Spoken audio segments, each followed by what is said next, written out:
If a few dominant platforms from a few countries, only 2 countries basically, are dominating the digital economy, and the total global value of tax from the digital giants, 90% is in the US. It means declining public revenues as you enter the digital economy, unless we start addressing the challenges it's bringing. But importantly, this part of the world is doing a lot better than other areas. So if you have to say, how can we deal with the wars that are coming? We look at what is it that China has been doing right that the rest are not doing. First of all, is an understanding. One, that returns on manufacturing are declining globally. Servicification of manufacturing is a driver of the new ways of forming value. And therefore, we must start saying, to be attractive to investment, it's more important that you have digital skills than the fact that you have cheap labor. That model of traditional industrialization has gone. So the countries that want to survive the next challenge must strengthen technological and organizational learning. That's the only pathway to structural transformation. 2, China is a world leader in artificial intelligence. Why? They combine 3 key things.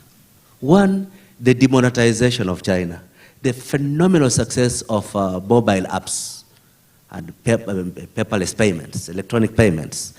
2, the phenomenal expansion of the Internet of Things. And because of the excessive presence of digital devices in open spaces in China has allowed for the biggest collection of data on anybody, on anything, on processes, on traffic that anywhere can have in the world.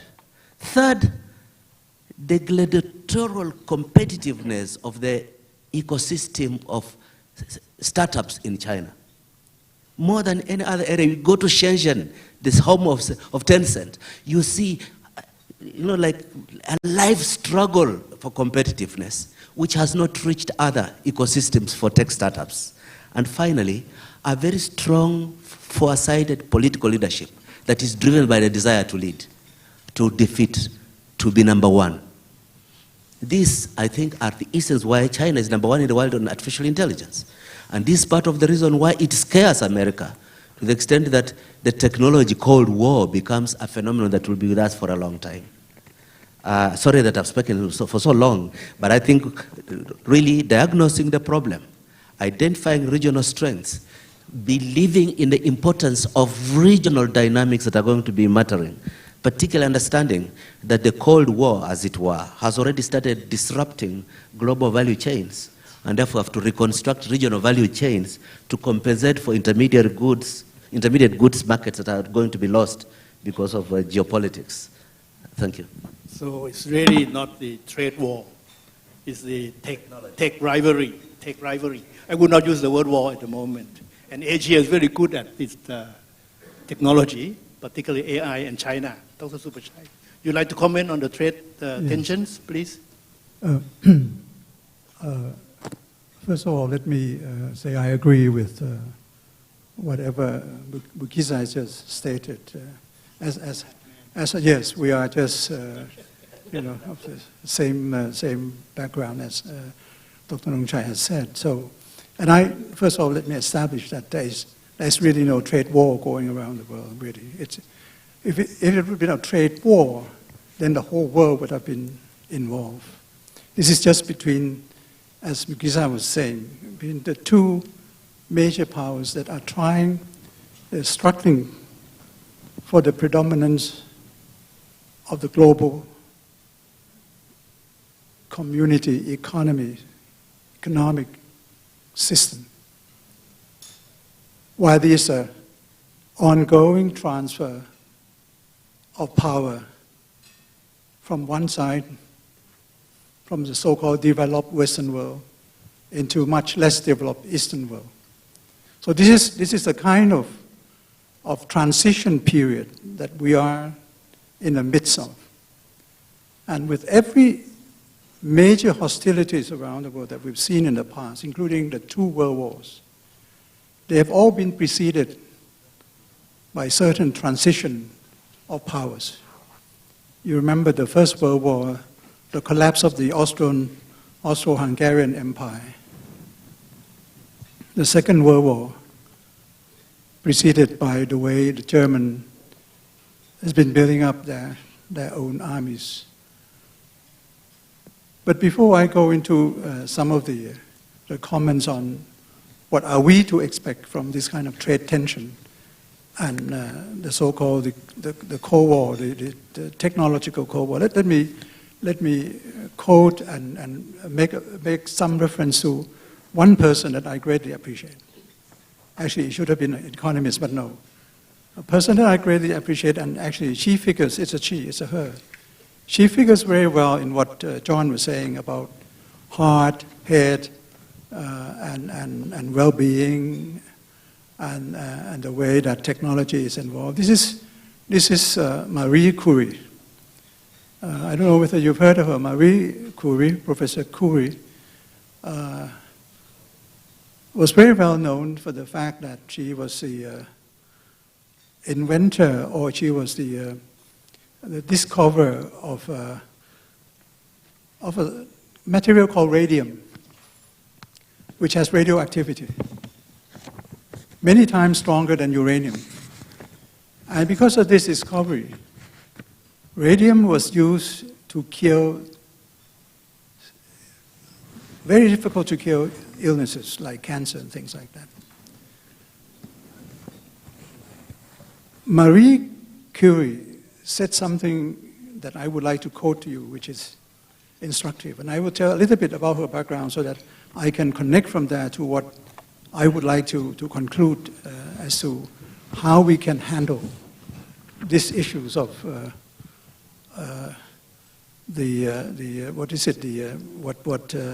Mukisa was saying, shadow boxing, the shadow boxing thing, because we have to get to the fact. She said something like this. She said, nothing in life is to be feared. It is only to be understood. Nothing in life is to be feared. It is only to be understood. Now is the time to understand more so that we can fear less. Now is the time to understand more so that we can fear less. This is what she said somewhere around 1903 or 04, before the breaking out of the First World War. I think 1903 was the year that she won Nobel Prize as a first woman. She was the first woman who won Nobel Prize in 1904, together with her husband, Mr. Curie. She is, at that time, a few years afterwards, she was at that time the only person that has won the Nobel Prize twice. Can you imagine somebody who has won Nobel Prize twice? You cannot on one hand, really. Professor Curie has won it twice, as a physicist and as a chemist. Twice. But she remains the only person in the world, up until now, to have won the prizes on two different technological related topics: physics and chemistry. This is great. This is something that is unprecedented. She could have become very rich if Professor Curie would have registered her discovery, her patent, as we are prone to do now. She would become very rich, more than a millionaire. But she didn't do that. She gave it to the world. And she remained poor until the end of her days. And you know what happened? During the First World War, when it broke out in 1911, something, a few years after she got her Nobel Prize, she left her laboratory and she joined the war by using her knowledge of radioactivity, things like that, X-ray thing, to help in nursing wounded people, damaged by wars and things like that. So, and what is so unique in the family is that one of her daughters, also later on in her life, was another Nobel Prize winner. So this is really a family that has been involved with technology all their lives.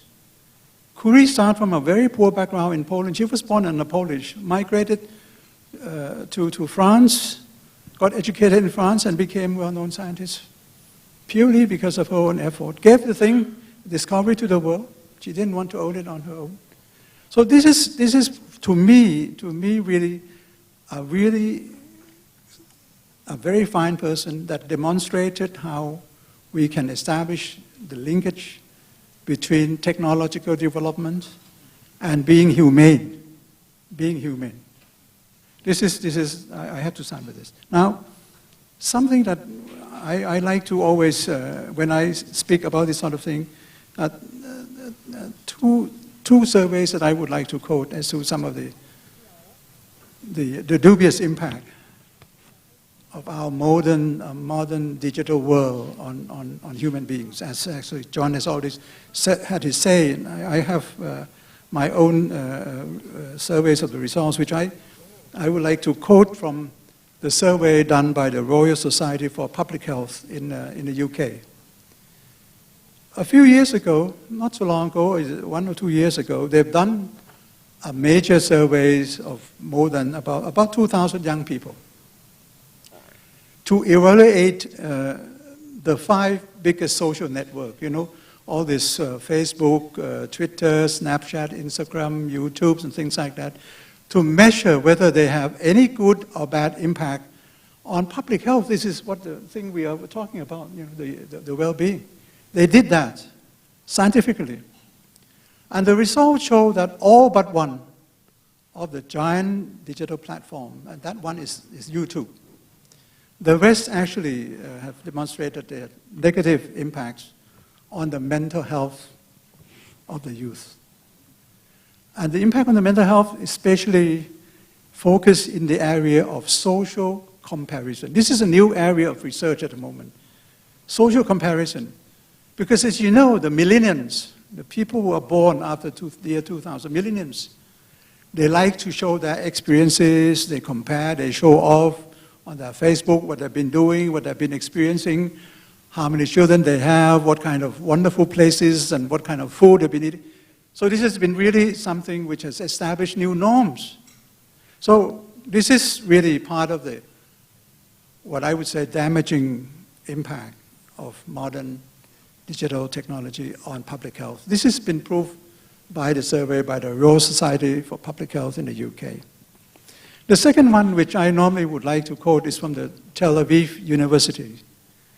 It's a study that established that particularly, I have to quote its names, Facebook. Facebook can cause people to feel that their own lives do not measure up to those of others. I don't know how you feel when you look at Facebook, seeing what your friends have been doing, and you feel of being missing out. So this is the kind of social bonding that is lacking. While so many people are saying because of social media we are just communicating more, so no, we're just posting things and we're not discussing things. We do not have any deep discussions on anything anymore. And the things that we post are sometimes just something that, just a few sentences that do not have real in-depth studies and not back up by real consideration. Another one, just last one, and then I go back to my conclusion. There is a guy named Gonim. I don't know whether you heard of him, Gonim. Gonim is an Egyptian. Gonim is an Egyptian. He was a guy who in 2011 went on his Facebook, I think, showed a picture of someone who was beaten up and died because of the hard hands of the police in Egypt. And he was the guy who started the revolution that brought down Mubarak regime, yes, and set off the Arab Spring. I have to mention him because I like him a lot. In the beginning, when he actually set off the Arab Spring phenomenon, he said something like this. He said the Arab Spring revealed social media's greatest potentials. But, he said, but it also exposes its greatest shortcomings. Why shortcomings?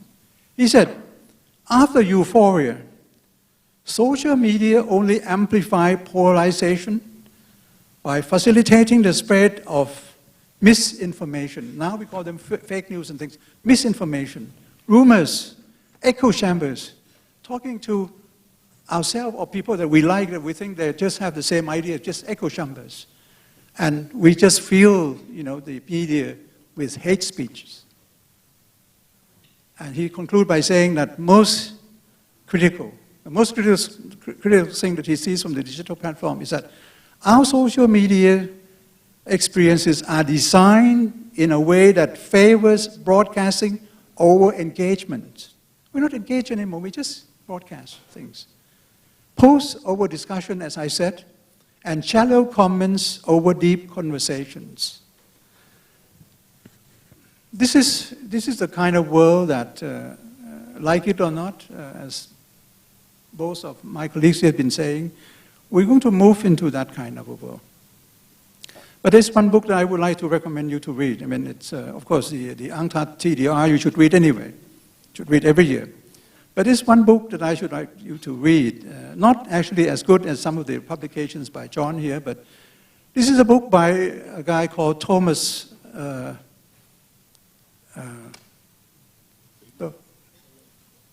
Friedman. Tom Friedman, who wrote the book, The Olive and the Lexus Tree.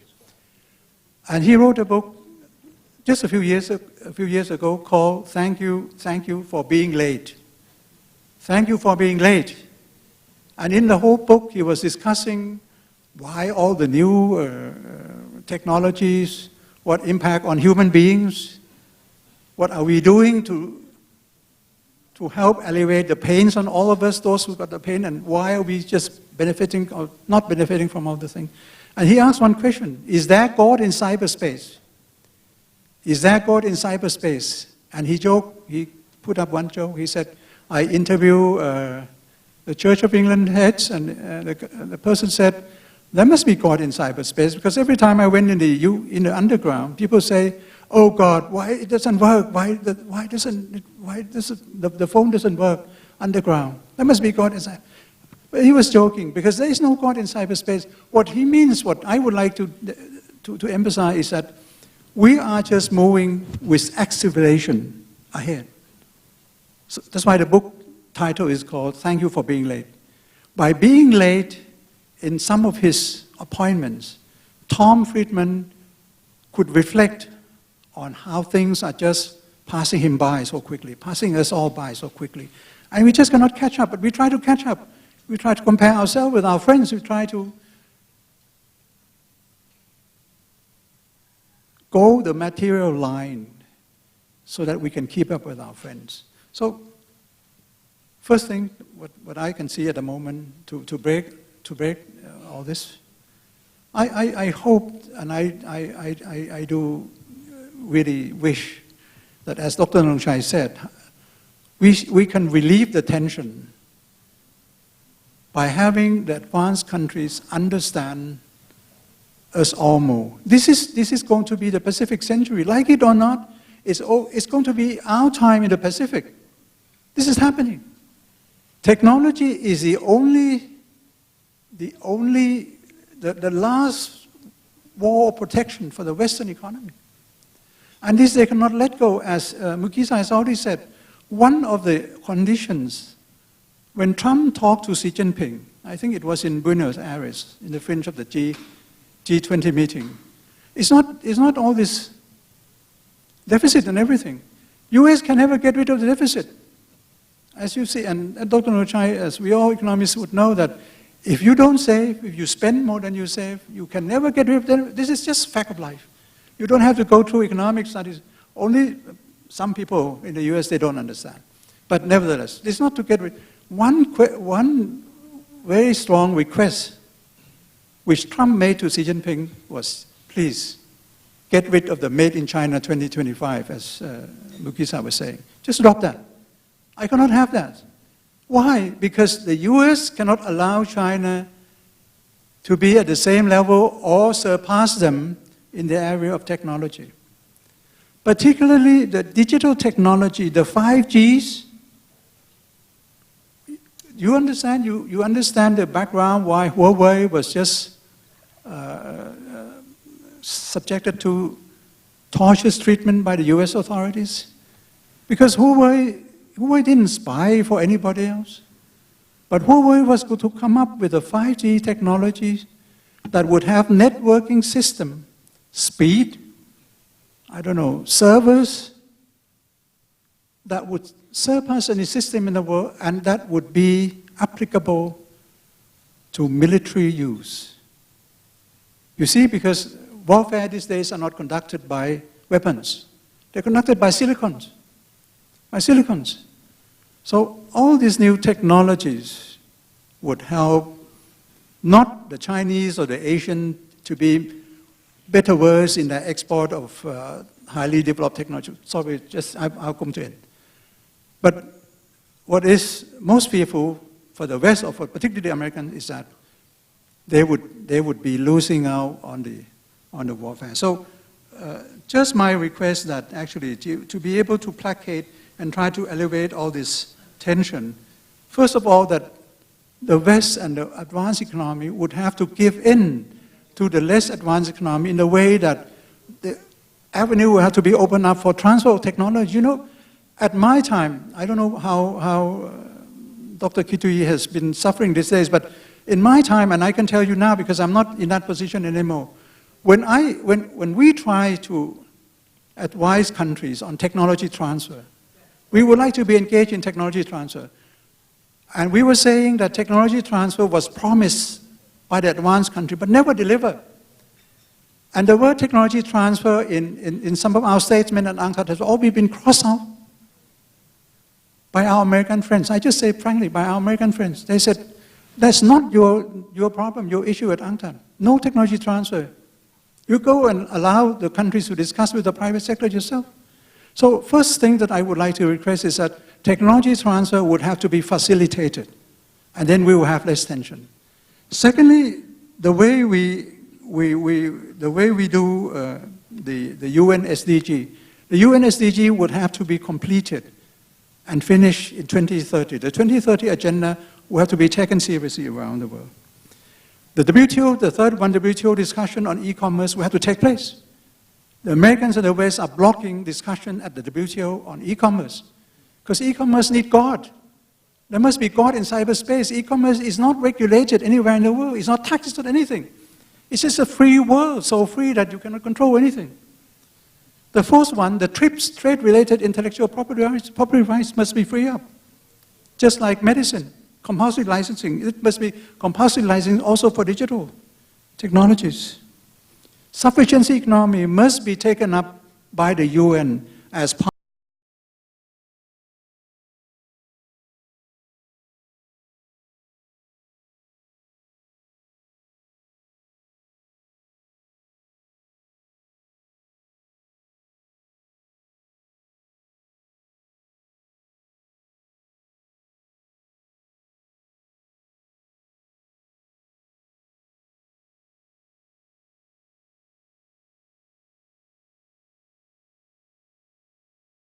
divided, the disconnected and the connected. Sorry to be so long. Thank you so much. Thank you. Very good. Basically, confirming that is really tech rivalry. It's a competition for supremacy. The latest book by Graham Allison, if you have not read it, is very interesting. He referred to this as the Thucydides trap. John, is that how you pronounce the name? Thucydides trap? A Greek philosopher who talked about the rivalry between Sparta and Athens. And that was the thesis for all kinds of conflicts in the world. So really, it is a rivalry between these two supreme, powerful countries, US and China. But Dr. Supachai was suggesting that we could use technology to solve a lot of problems, but of course there are things to be done. Now, we would like to hear from tech expert, Dr. Tavisak. How would you use technology diplomacy to solve some of the problems? Thank you. Thank you, Mr. Chairman. Well, I would like to give you some example of the trade war that happens about 18 years ago inside the U.S., among the U.S. companies. You remember that? Well, you probably won't. It was a war between Microsoft and Apple. Well, that's within the country. And of course, equilibrium came up because of business solution, not among the countries. They have to take care about the price, their innovation, their IP, and so on. But at least we know that the Mac OS is only now less than 5% market share in the US, or in the world. The whole world is taken by Microsoft Windows, right?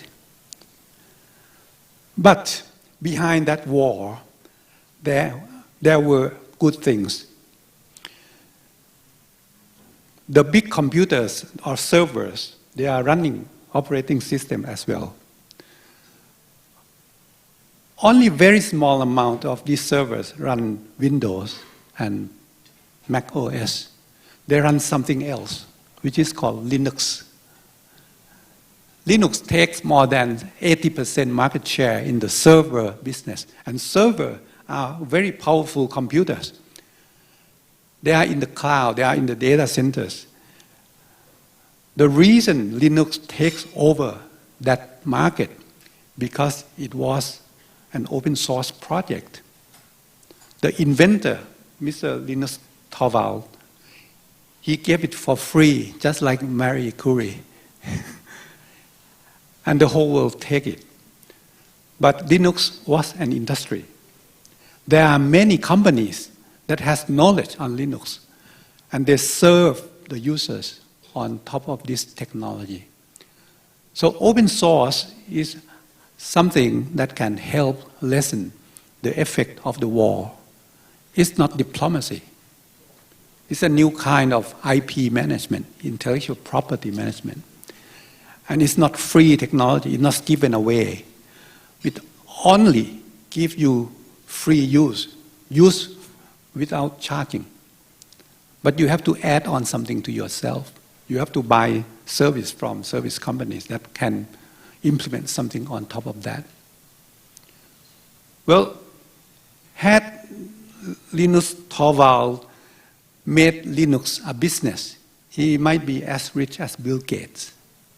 But right now he is the leader in terms of open source. Now I give you another example of a person who gave away their technology free of charge. His name is Tim Berners-Lee, and he was knighted as Sir by Queen Elizabeth. He's a British scientist.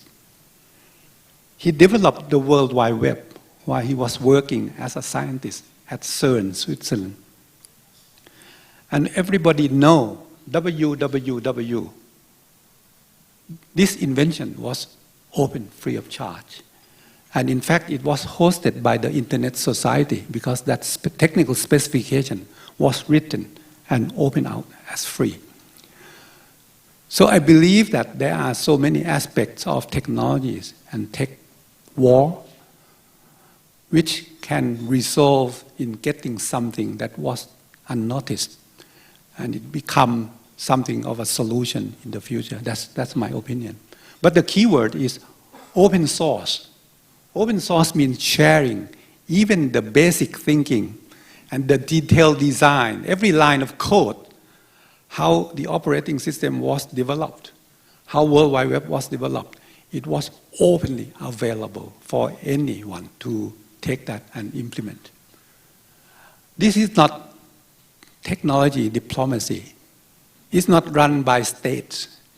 It's run by individuals who have leadership and who think about well-being, I think.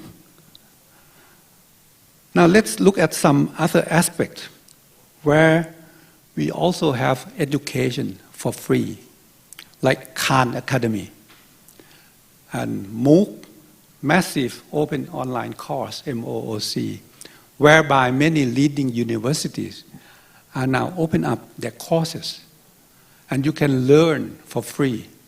Well, you have to pay a bit if you want a printed degree, and you have to go through all the automated examinations and so on. So there are good technologies which are not part of the war, but might be the solution to the trade war. However, we run into something else very complicated, which is the sort of supply chain disruption.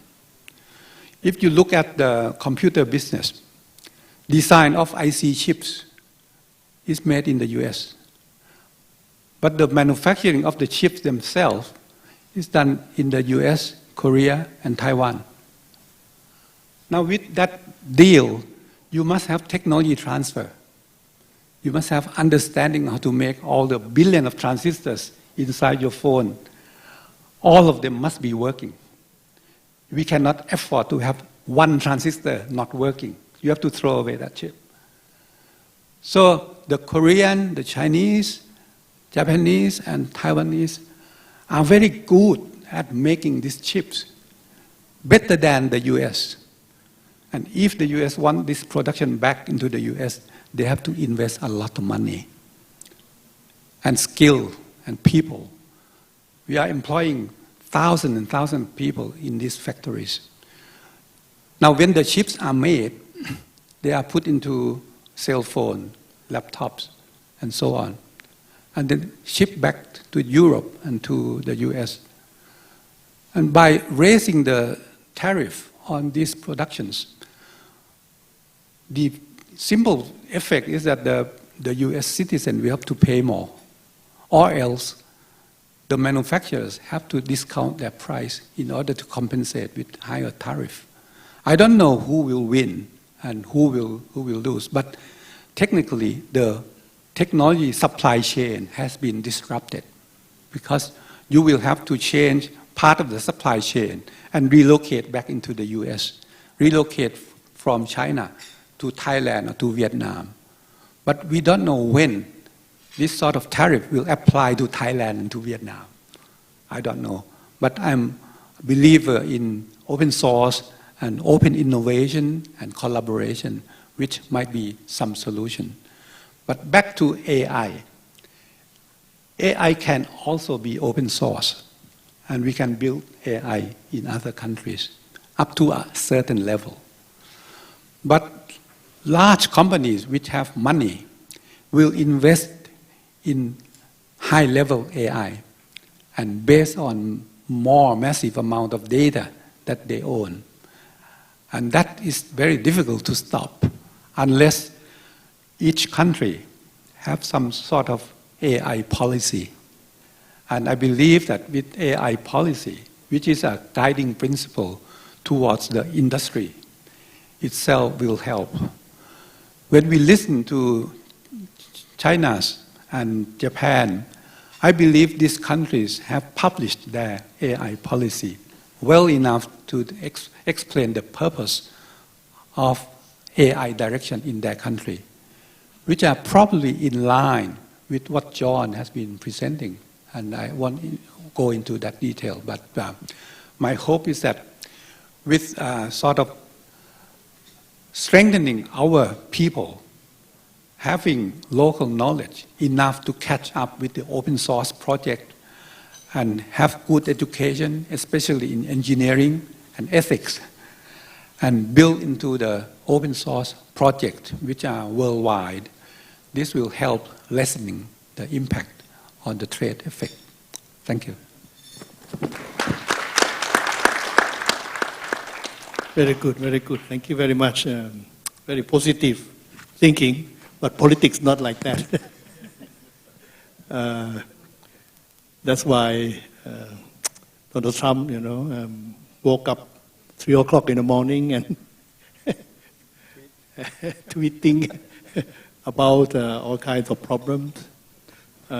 So now we asked the American this time,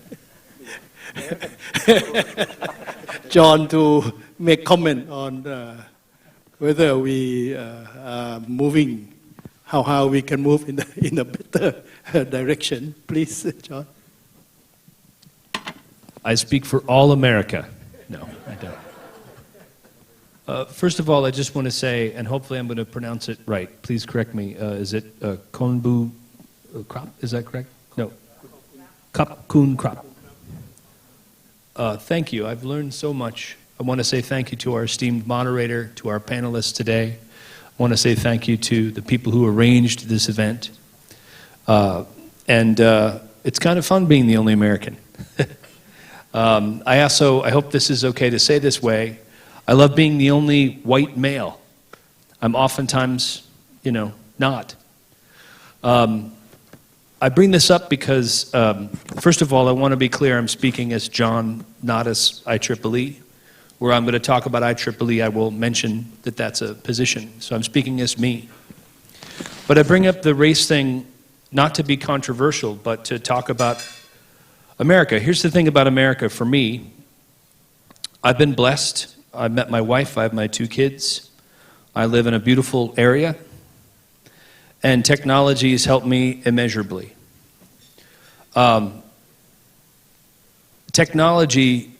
I think there's this sense that technology lives in isolation of culture. That when I hold up my phone, it's a piece of hardware and that's it. Whereas having worked in public relations, behavioral economics, and the design of all technology, there's terms that were used regularly like sticky. How do we make the screen sticky? The phone is not designed to have you look at it purposefully and put it down. It's designed to put it back up. That's its design. And I have this question in my book, thank you again for mentioning it, called Artificial Intelligence. The main question in the book is, how will machines know what we value if we don't know ourselves? And I bring this up because in America, and I want to be clear, I love my country. But my heart is breaking today. And I'm not going to talk about politics. I'm not going to talk about Trump, per se, because it will make me sad. But just yesterday in Odessa, Texas, there was a shooting. And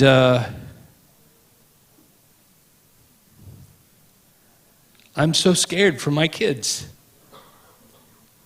I'm scared for my kids. And I bring up the fact that I'm white, and I'm going to be so ignorant, and I apologize for white privilege or anything else that I'm going to say that's lunacy. But in my country, my friends, the people of color, young men who are people of color, their main future is jail. Because prison is a business. Many of my friends, I was an actor for years, don't have health insurance. You want to know the fastest way to not have well-being? Don't have health insurance. Gallup, the largest holder of individual well-being data on the planet, has done wonderful reports, if that's the right way to put it. When you don't have health insurance, you live your life in fear.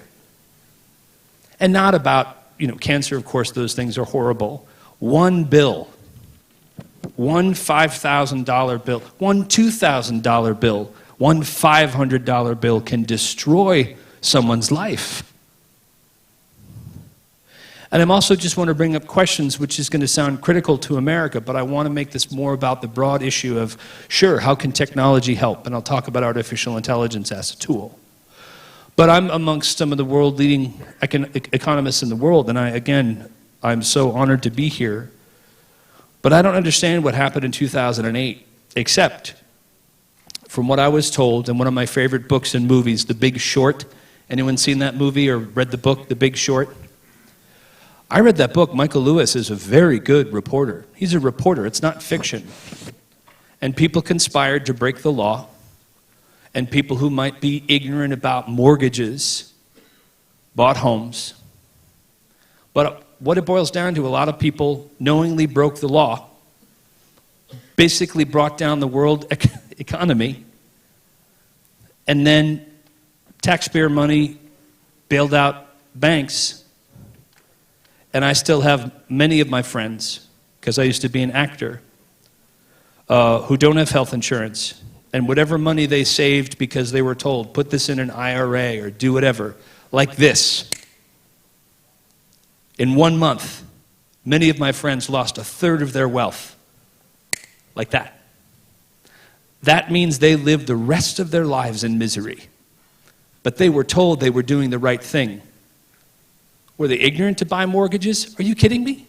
I don't understand sub-mortgage price. I had to read that book and watch the movie. I still don't understand it. I defer to the experts here.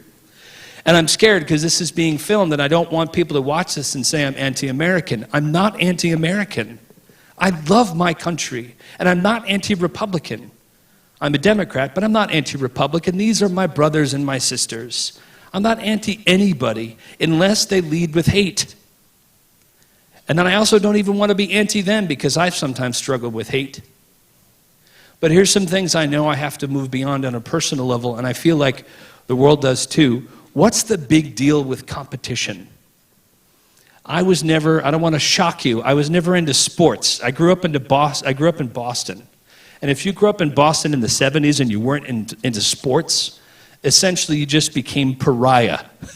You know, like, oh my God, the Boston Red Sox, the Celtics, Havens, you can't play. And I was overweight as a kid.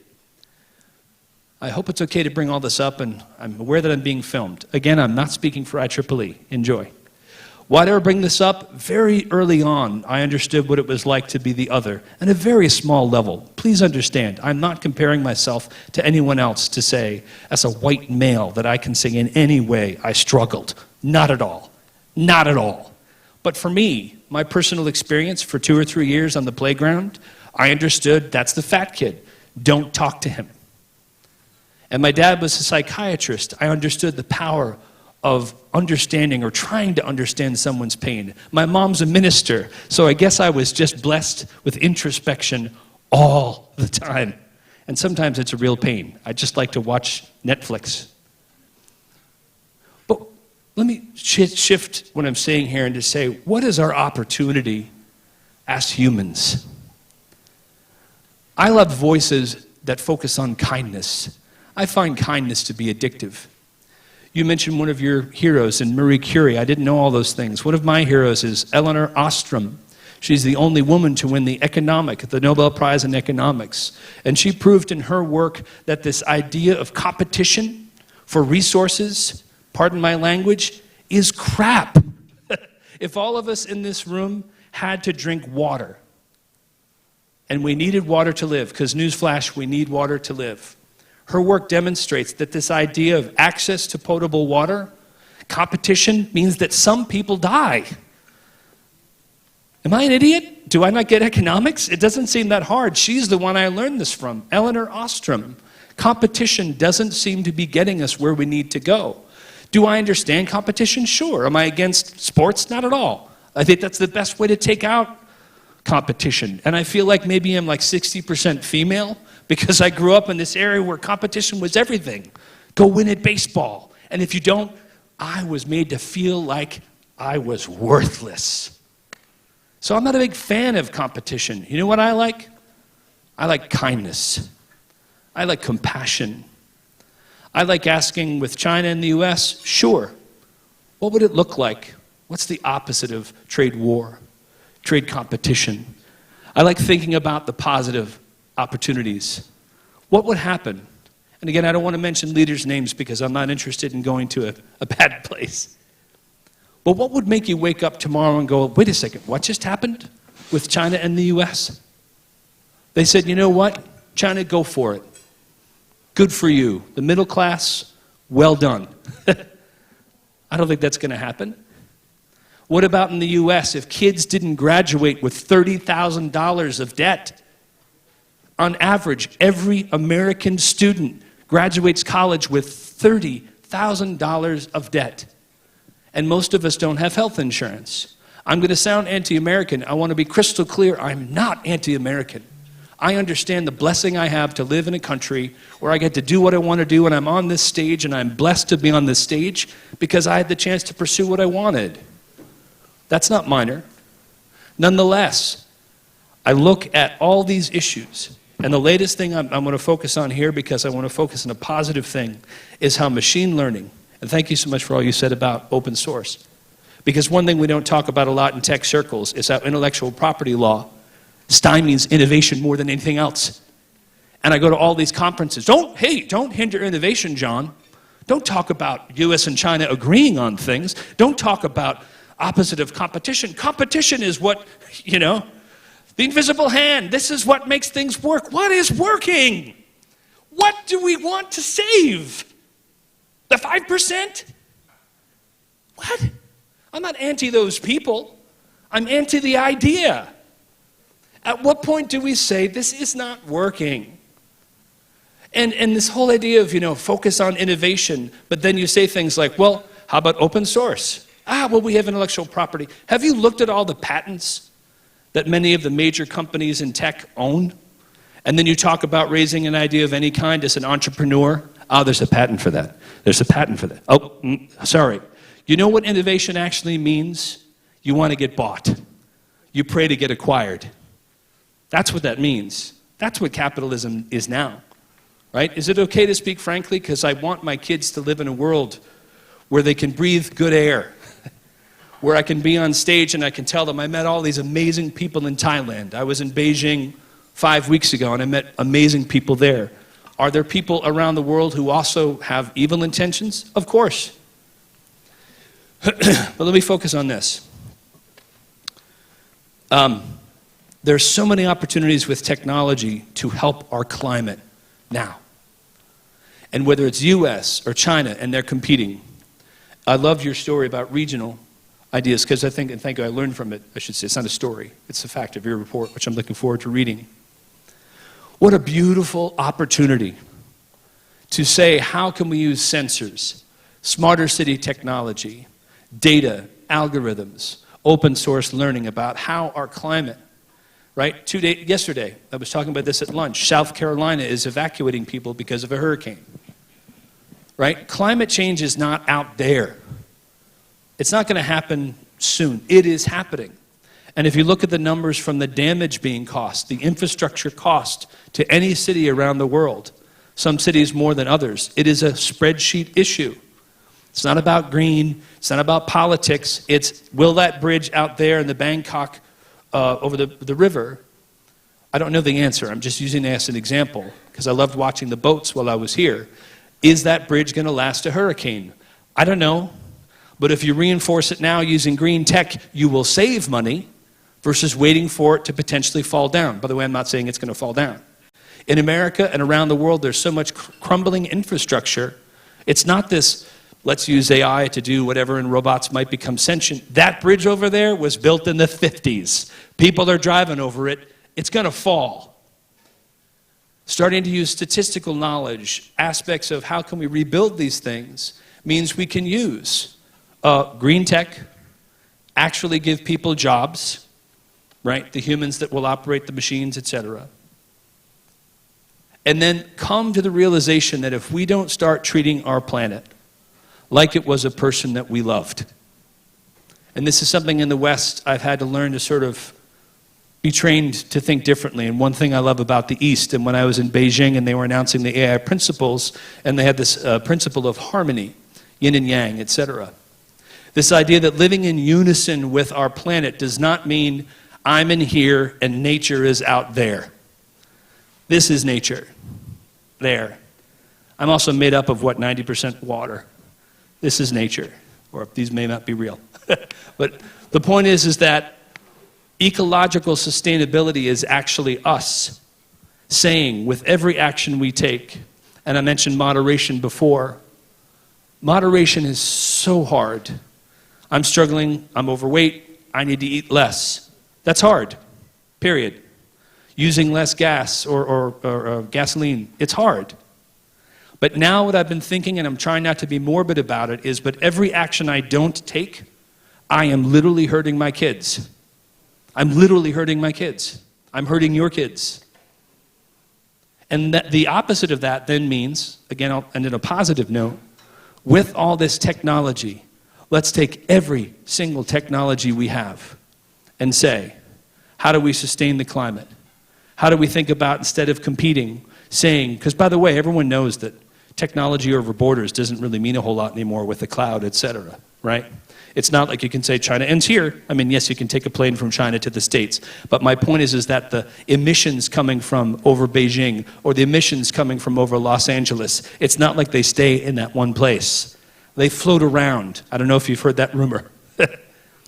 What a beautiful opportunity to stop using terms. I'm not saying that they don't make sense, but trade war, trade tension, the war for artificial general intelligence. Who wins that race?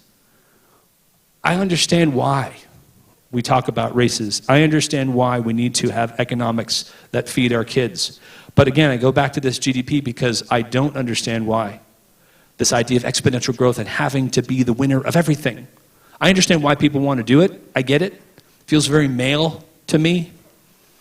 Not that males are bad, but that aspect of males, apparently it's the big deal to always win. I love humility. I'm so attracted to humility. And most importantly, I will fight tooth and nail because I'm not going to listen to ideology anymore or support ideology, which means my 16 and 14-year-old live in a world created by 5% of people that apparently want to protect what they have to such a degree that whatever they're saying, not going to pick on them in one sense, it's not working for my kids, not working for your kids, unless we say to that 5%, do you have enough? Can you share that, or are we going to use some term like socialism or communism or some other phrase which is going to freak somebody out and you're not going to share? And beyond even not sharing, things like not paying for corporate taxes or avoiding aspects of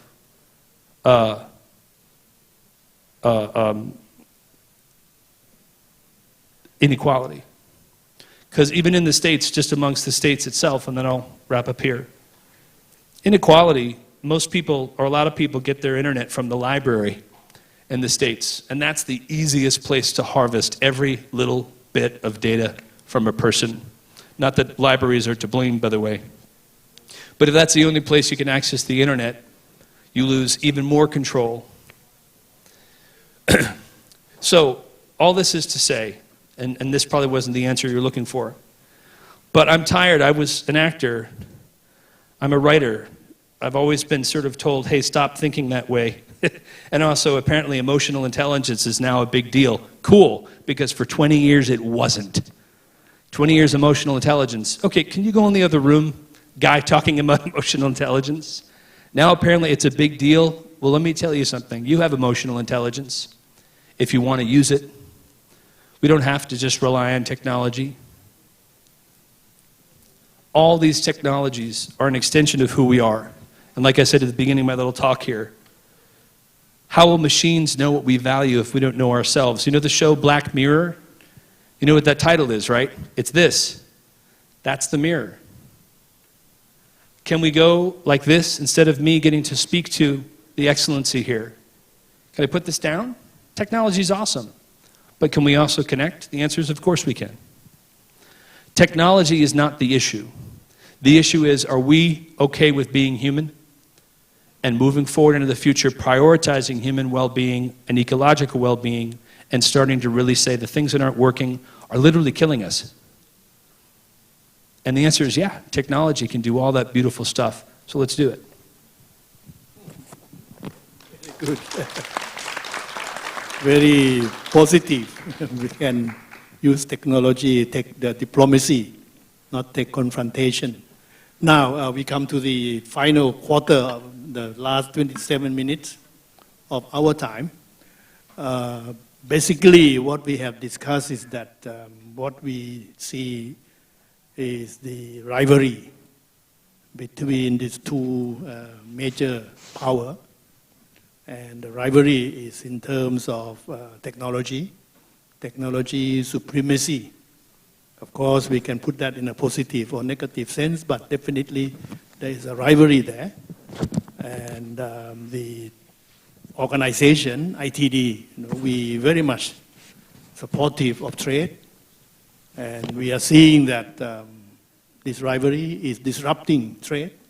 Therefore, the trade tensions And our idea is whether we could use this technology, Asian leadership, very ambitious title, you know. I don't know who gave that title. Asia's leadership in technology diplomacy.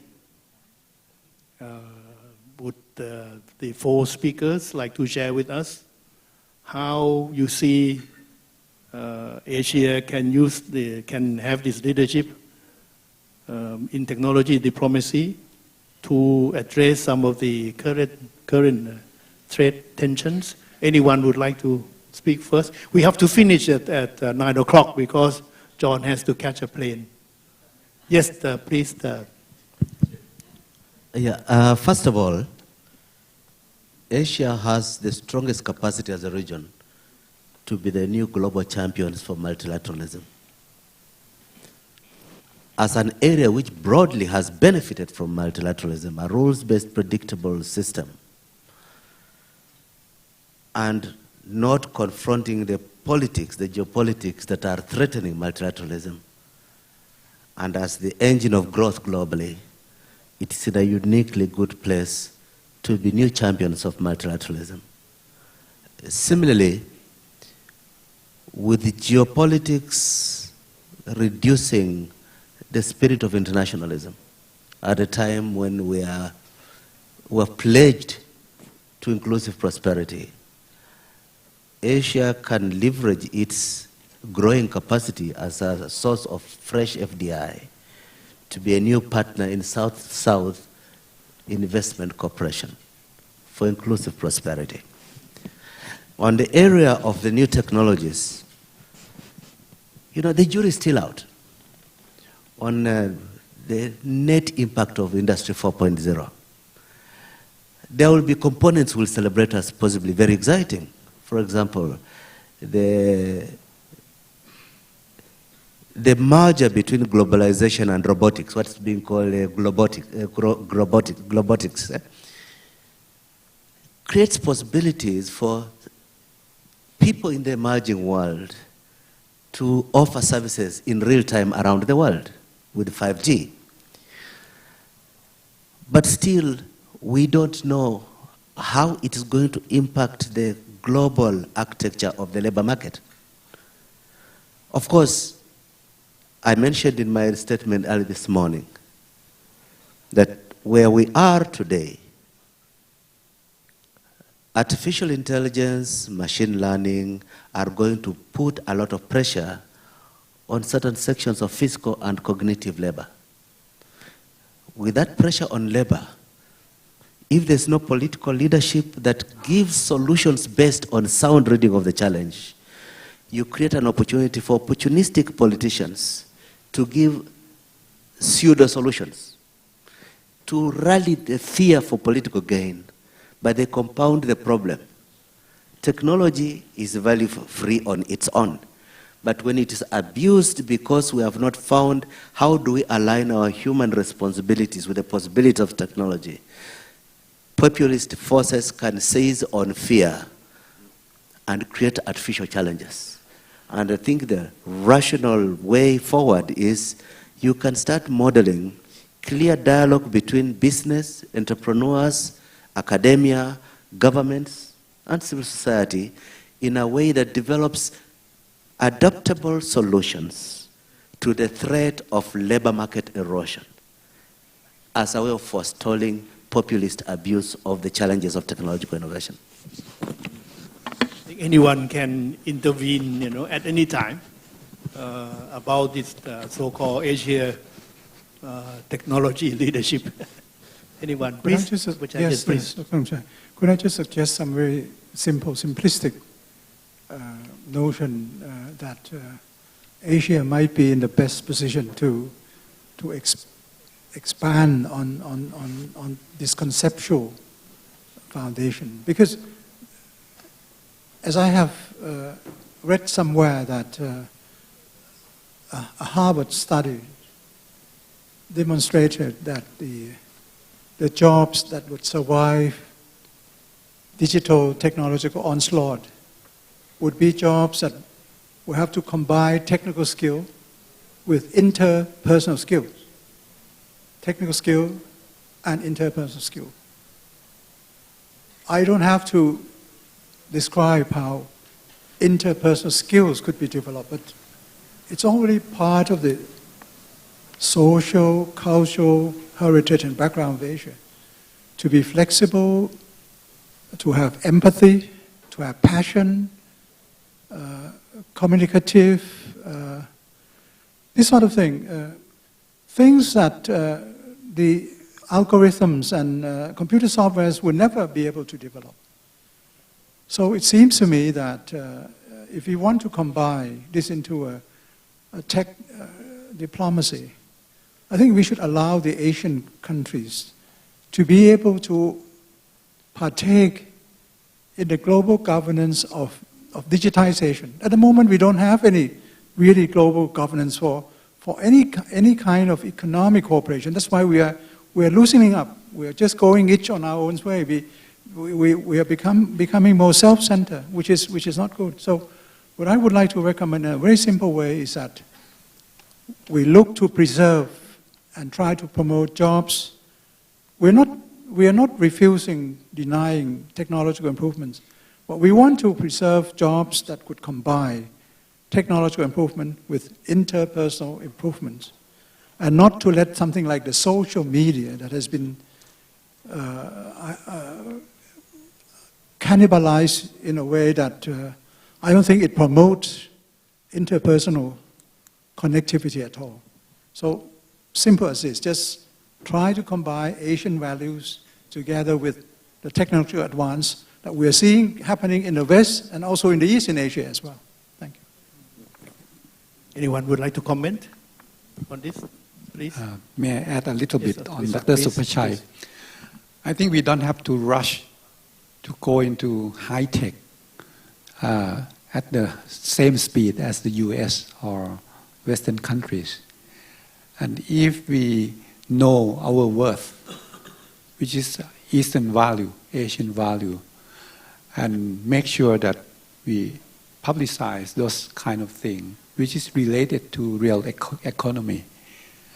Probably what Dr. Supachai said is the profession of nursing, hospitality, and so on, which are the safety nets in this area. In fact, they are very impressive to Western visitors, and it's our way of life here. And once we are aware of that worth, and we are proud of those values, we can move from this point, but not at the same speed as the Western countries. And in this way, I think there are lots of medium technologies that we haven't been utilized that much yet. And it's available, it's suitable for our country. Well, in one word, moderation. Well, but what we are seeing, you see, is a behavior of a man who is not using moderation.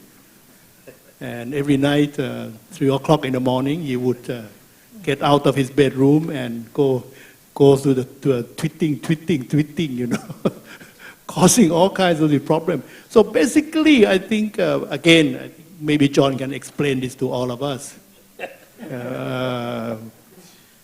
We certainly we welcome this technology advancement, and we see that for us in Asia, we have developed a lot because of technology, because of open trade. That we have gained so much during the last 30 years. And now it seems that the US has this leader, president, they have elected him democratically. Therefore, he has the legitimacy to be the leader. He doesn't seem to want to to allow, you know, a country like China to compete with the US in terms of technology. And that is affecting all of us, international trade and investment and everything. To the point that I'm now going around and saying that it looks like we are beginning to decouple between East Asia and the US, which I don't like.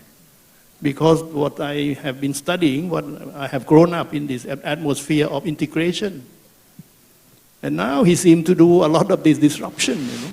So maybe we can ask John, since we have to finish within a few minutes, he's the only American here, you know, to please explain to us whether we can actually use this technology diplomacy when Mr. Trump is still around and get out of bed, you know, although he has a beautiful wife, he leaves at 3 o'clock in the morning. I don't understand why. So perhaps you can share with us, you know, whether this man is going to have such an terrific impact on the U.S. policy for much longer. Any prediction, any hope? Please, you like to comment, please? I think the problem, you see, people may be thinking that the problem is about this man, but perhaps the problem is about the American society. American people, you know, they do not want to have a second power.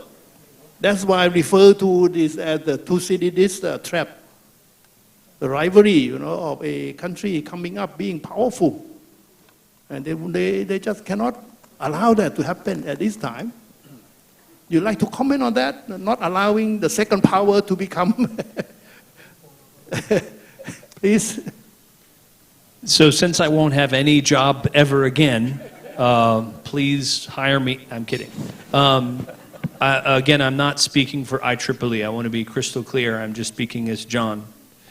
I don't fully understand what's happening in my country.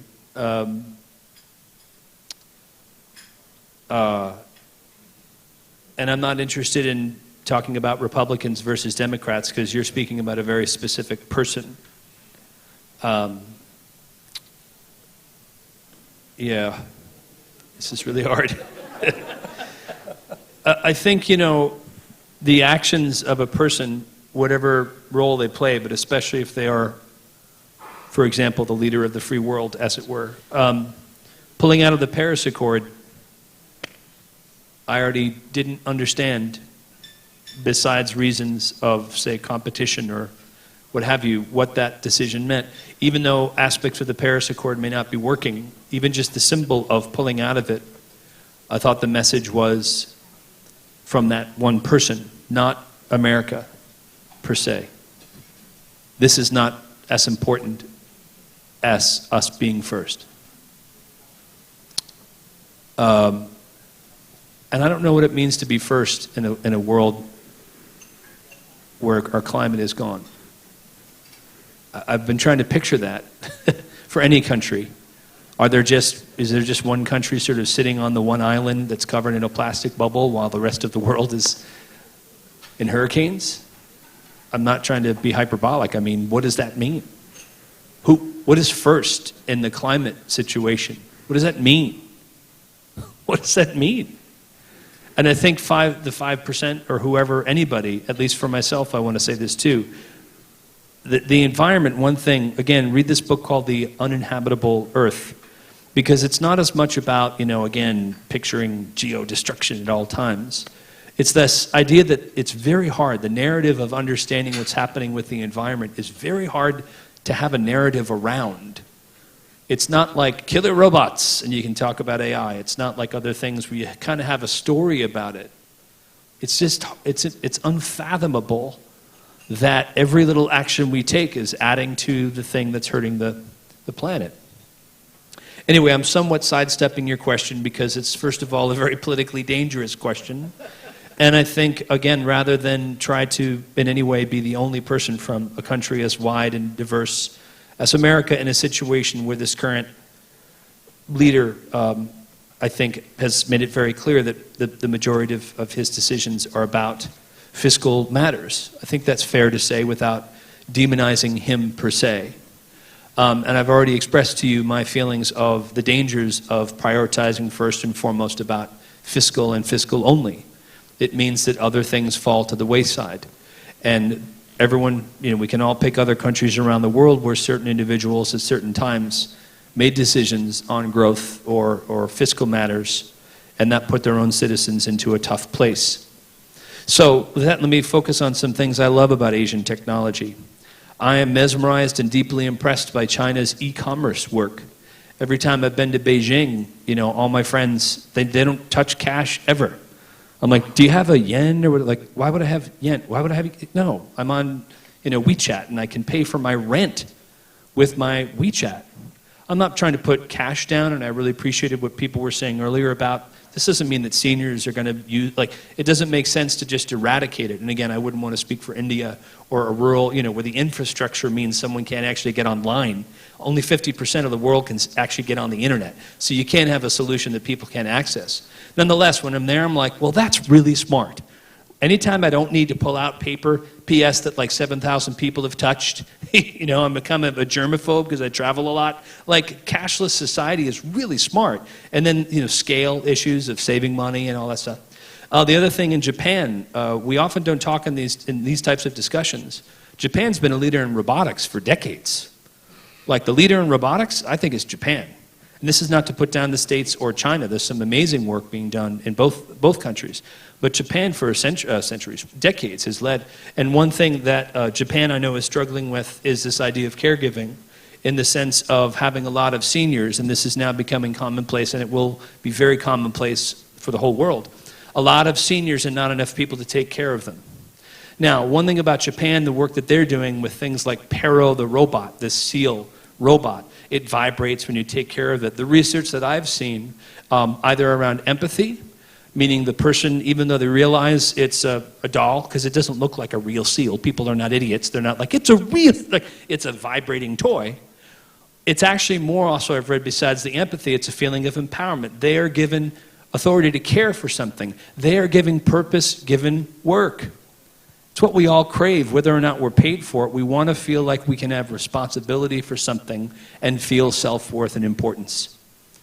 And here's the thing, too. I wrote about this in my book, Artificial Intelligence. My mom is now about 76.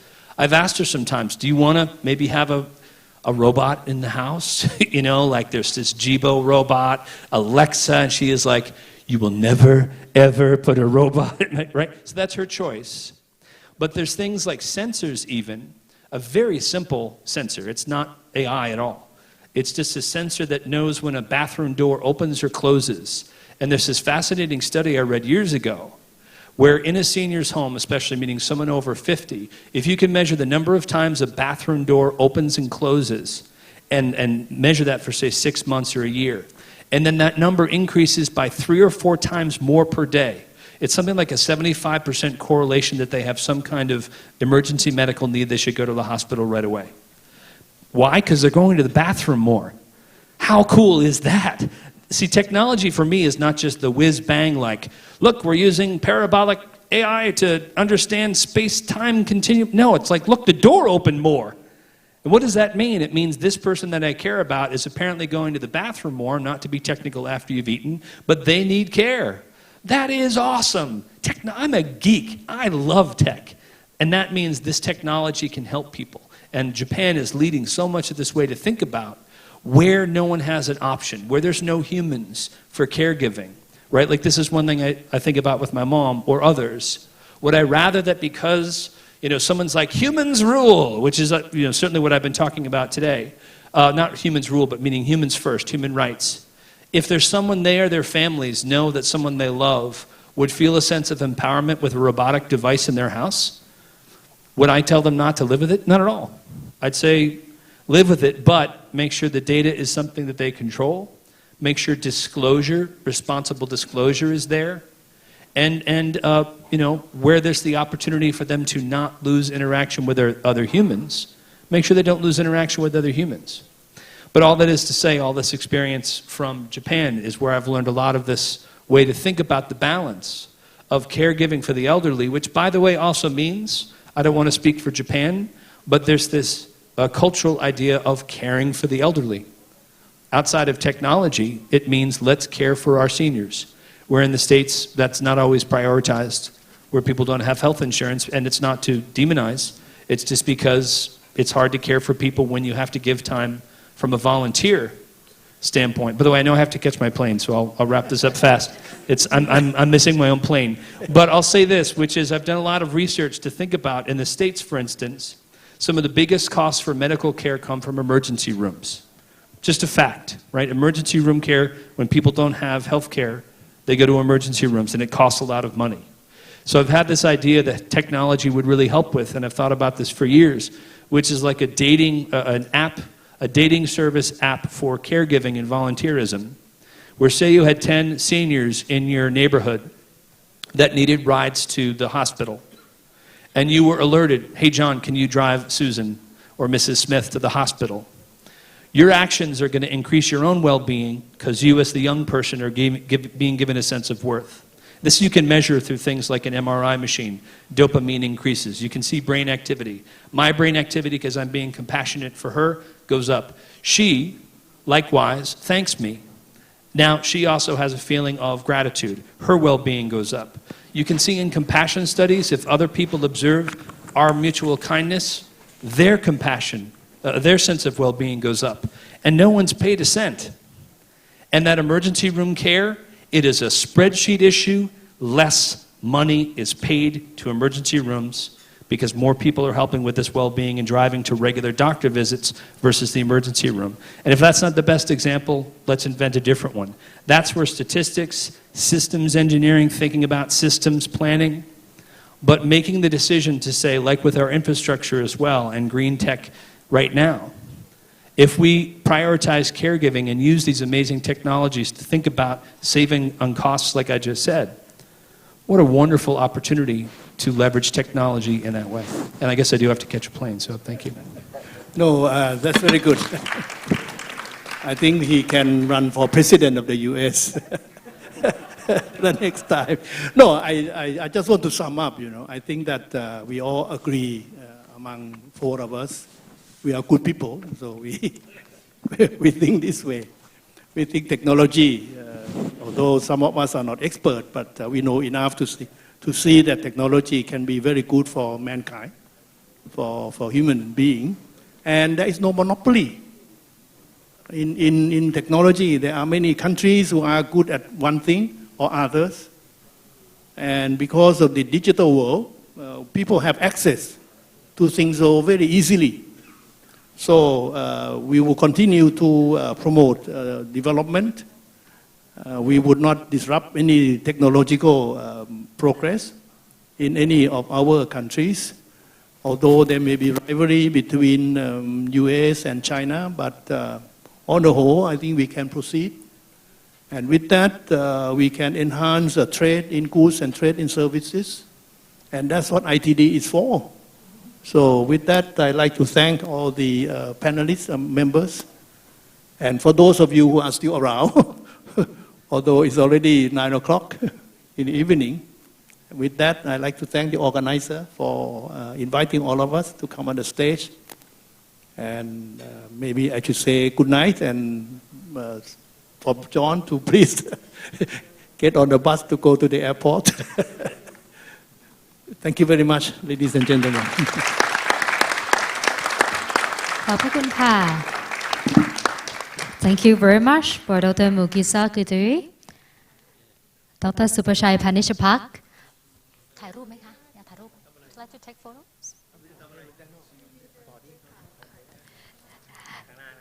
Thank you very much to Dr. Tawisak Gornantakul. Thank you to Mr. John Evans, and also our significant moderator, Dr. Narongchai Akraseni. ขอบพระคุณค่ะ